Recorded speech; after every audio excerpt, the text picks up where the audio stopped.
Eugene, the oldest memory I have of you goes back 12 or 13 years. You were graduating from high school. Following the Hungarian church tradition, you joined your friends on the stage during the worship service as they expressed their reflections on that rite of passage. I don't remember what you said, after all, it's been more than a decade. But I remember vividly what I said to myself, listening to you as you read your manuscript from your cell phone. This young man is highly intelligent, deeply reflective, impressively philosophical, beautifully thoughtful, and very articulate. And he sure knows how to write.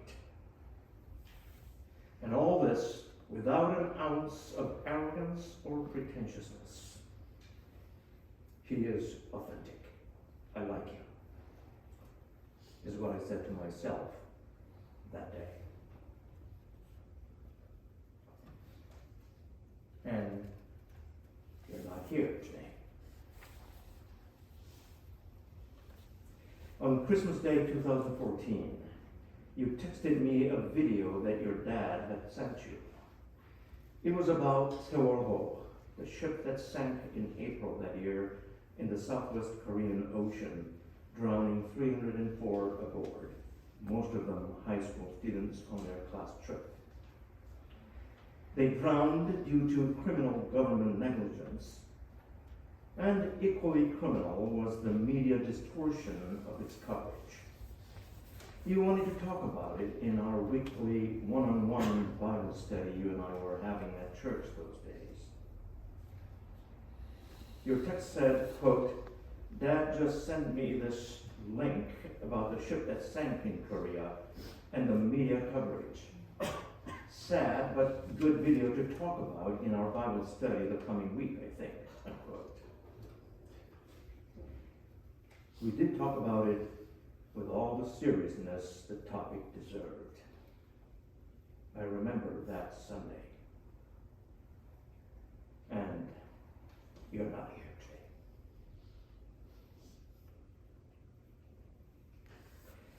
Did you really have to leave us like this, Eugene? We are tempted to ask. But we're not going to. Apparently, you had to. Was this the only choice you had? We may be tempted to ask, but we won't. Apparently, it was. All we can and should do is to respect your decision in silence. No drama, no guilt trip, no despair, just in silence. This may not be the best or a fair comparison, but I'll take the risk.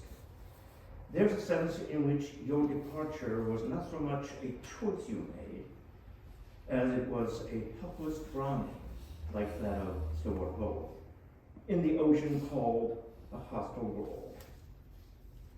That primordial pre-creation chaotic ocean that God started turning into an orderly structure, moving it toward the beautiful Sabbath. The process God nonetheless has not yet managed to finish. So perhaps the questions, if we have any, ought to be directed not at you, but at God. Yeah, what the hell, God? Knowing good and well that God won't answer. God usually doesn't. Perhaps partly because God is too busy wrestling the ocean.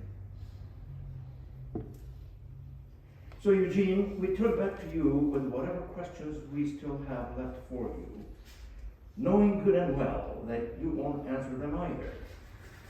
Not directly anyway.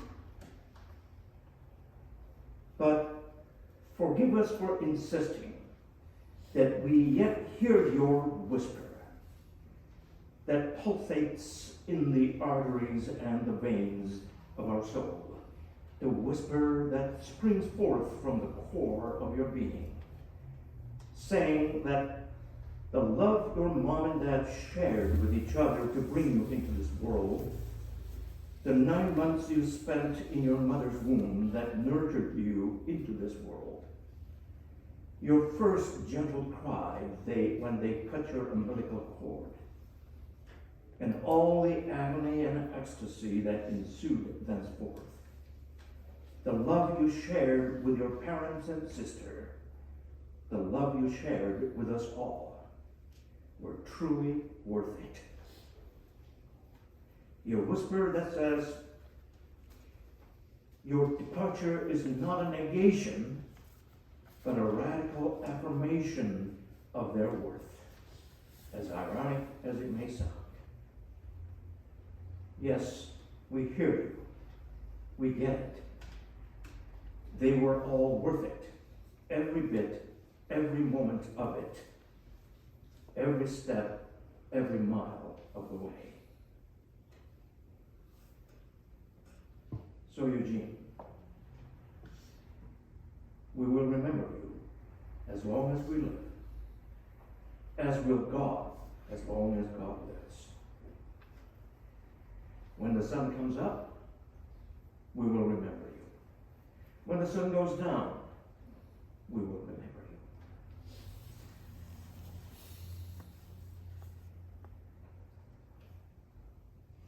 you. We will remember you without any distortion. You are highly intelligent, deeply reflective, impressively philosophical, beautifully thoughtful, and very articulate. And you sure knew how to write. And all this without an ounce of arrogance or pretentiousness. You were authentic.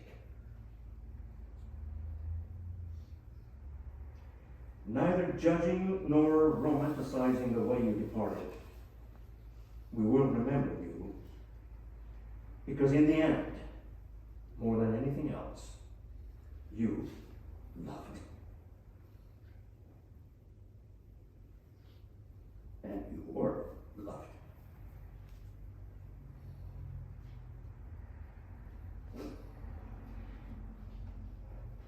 We will remember you, Eugene, in silence. You are here today. You always will be.